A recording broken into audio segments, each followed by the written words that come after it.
Duha ka municipal mayor sa probinsya sa Basilan ang Gipamusil sa Zamboanga City. Usa sa mga mayor patay.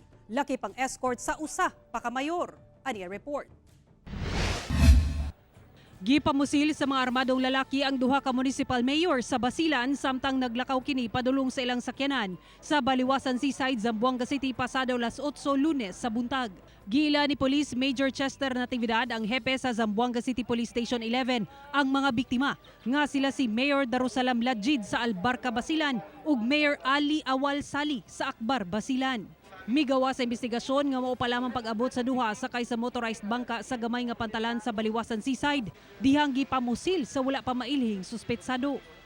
Daling gidala sa ospital ang mga biktima apan gideklara nga patay si Albarca Mayor Lajid ug security escort ni Akbar Mayor Sali nga si Barad Narudin. Samtang ana sa kritikal nga kondisyon si Akbar Mayor Sali. Mga basiyo sa caliber 45 ang nakita sa mga pulis sa lugar sa krimen. Padayon pa ang investigasyon sa kapulisan sa buong kaso. El diaton victim, segundo si Mayor Ali Awal Sali, Mayor of Akbar Basilan, and Mayor of Albarca Basilan, si Darussalam Sagindilan Lajid. So far tala sila todo na Brent, and hopefully todo sila safe.